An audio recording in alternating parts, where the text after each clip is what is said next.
अगर वोटर, अभी तो SIR प्रक्रिया भी चल रही है, संपन्न हो चुकी, 15 अप्रैल को वोटर लिस्ट भी आ रहा है। अभी आपने मन से बयान दिया था कि सभी विधायकों का वेतन कार्ड का जो है 25 लाख आम जनता, उस पर क्या कहेंगे? एकदम, मैं बार बार कह रहा हूं, मैं तो दो बात हमेशा पुरजोर तरीके से करता हूं। विपक्ष के लोग सबसे बड़े झूठे हैं, वो जनता के आंख में धूल झोंकने का काम करते हैं। जब संविधान पर चर्चा करने की बात आई तो संविधान की चर्चा नहीं करते, पहली बात।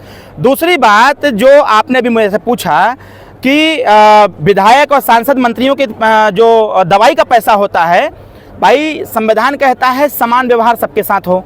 तो जब 25 लाख रुपया एक विधायक के लिए है तो उस विधायक को बनाने वाला जो मतदाता है उसको क्यों नहीं है? और मैं यह विश्वास दिलाता हूं बहुत ही जल्द यह भी प्रक्रिया होने वाली है। या तो विधायक जी का 25 लाख कटेगा और नहीं तो आयुष्मान कार्ड 5 लाख रुपए से 25 लाख रुपया होगा।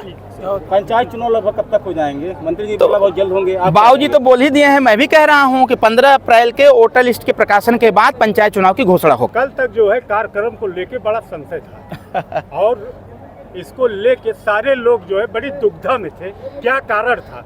क्योंकि कार्यक्रम जो था लोगों को जो बताया गया था और लोगों को उम्मीदें थी कि मंत्री ओम प्रकाश राजभर जी और अरविंद राजभर दोनों आ रहे हैं। स्वाभाविक तौर पर है, ये मैसेज सही भी था। और यहाँ विरोधी तबके के जो लोग हैं उन लोगों ने माहौल को बनाया था कि यह कार्यक्रम न हो। और सुहेलदेव भारतीय समाज पार्टी जब कोई कार्यक्रम दे देती है तो उसको 100% करती है, पहली बात। दूसरी बात यह है कि सरकार की तरफ से कार्यक्रम एक आ गया, माननीय मंत्री जी सुल्तानपुर में ही थे, लेकिन सरकार की तरफ से कार्यक्रम आ गया कि NDA सरकार के 9 वर्ष पूरे होने पर 2 कार्यक्रम मंत्री जी के आज लगाए गए, एक सुल्तानपुर में और एक अयोध्या में। तो मंत्री जी सुबह ही 10 बजे आए, कार्यक्रम को संबोधित करके चले गए। अभी अयोध्या में उनका कार्यक्रम चल रहा है और कहीं ना कहीं यहाँ पर आने का कार्यक्रम हमारा और मंत्री जी का था। तो मंत्री जी का कार्यक्रम सरकार की तरफ से जारी हो गया और मेरा कार्यक्रम पार्टी की तरफ से जारी हो गया। मंत्री जी डर तो नहीं गए? पहली बात कि डर तो मंत्री जी के डिक्शनरी में कोई नामे नहीं है। दूसरी बात कि सुहेलदेव भारतीय समाज पार्टी कभी डर करके पॉलिटिक्स नहीं करती है।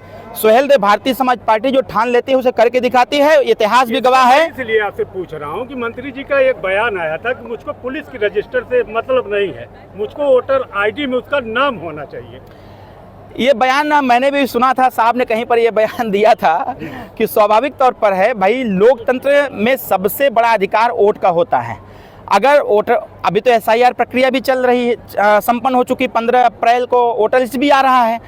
तो स्वाभाविक तौर पर है, इस लोकतंत्र की सबसे बड़ी जान मतदाता है और मतदाता सूची में जिसका नाम है वो चुनाव लड़ेगा भी और मतदान भी करेगा।